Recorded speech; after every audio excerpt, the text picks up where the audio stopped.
আমি মোহাম্মদ সেলিম রেজা, আমার বাড়ি হচ্ছে দিনাজপুর। আমি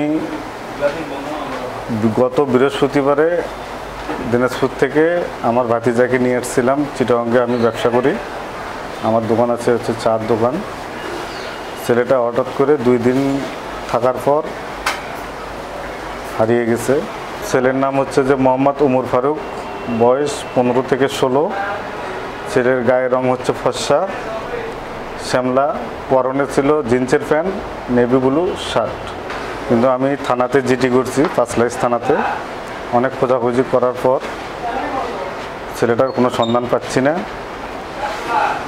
এই জন্য আমি C+ টিভি নিউজ কাছে আসছি।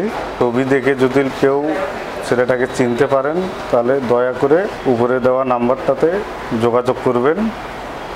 আমি আপনাদের কাছে কৃতজ্ঞ থাকব।